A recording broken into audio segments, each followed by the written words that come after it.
You are now watching KG Channel. Hello. Pinakilig ni Alden Richards at Catherine Bernardo ang mga fans ng Kathden dahil sa mensahe ni Alden kay Catherine. Alden Richards nagbigay ng makahulugang mensahe para kay Catherine Bernardo sa pasi-celebrate ng 20 years ni Catherine sa showbiz industry. Kasabay nito ang pagpirma ni Catherine Bernardo ng kontrata niya ulit sa Kapamilya Network. Si Alden Richards ay nakasama ni Miss Catherine Bernardo sa Hello Love Goodbye na ginanap sa Hong Kong isang buwan. Din silang namalagi doon para sa shooting ng pelikula noon, kaya naman nagkaroon sila ng panahon para makilala ang isa't isa't.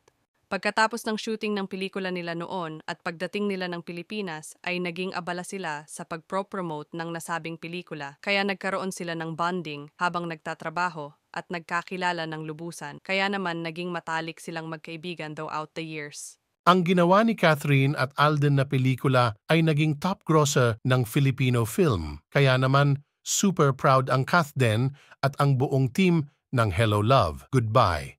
Ang pelikulang ito made history sa buong bansa, kaya pinagmalaki rin ng husto ng kani-kanilang pamilya at mga fans ng Kathden dahil syempre, first time nilang magtambal. And for Catherine Bernardo, first time niya maipartner sa ibang aktor noon at tinangkilik naman talaga ng mga Pinoy at pati na rin ng mga OFWs. Malakas kasi ang naging chemistry ng Kathden kahit nga ngayon isinisigaw pa rin ng mga fans ng Kathden ang comeback movie ng dalawa at part 2 ng Hello Love Goodbye.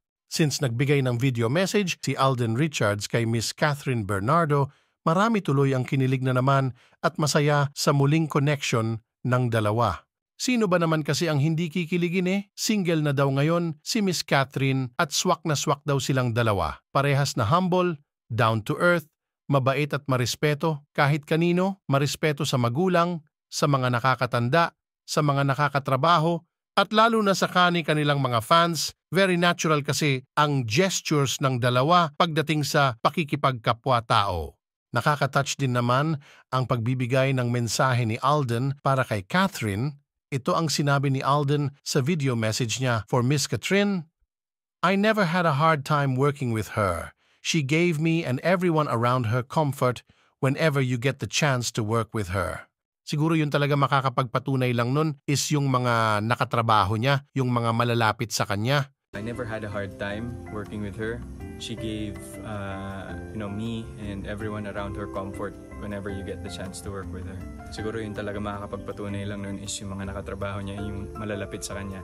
Makikita din na very happy si Miss Catherine sa video message ni Alden. Very genuine yung message ni Alden, kaya naman napaka-genuine din yung smile habang pinapanood at pinapakinggan ni Miss Catherine habang nagsasalita si Alden and other friends niya sa video. Halata din kay Miss Catherine na pinipigilan ang kilig niya sa video message ni Alden. Maraming fans tuloy ang natuwa at kinilig sa ginawa ni Alden Richards, kaya sigaw tuloy ng mga fans ng Kathden ngayon ay comeback movie na. Ito naman ang mga naging comments ng mga netizens.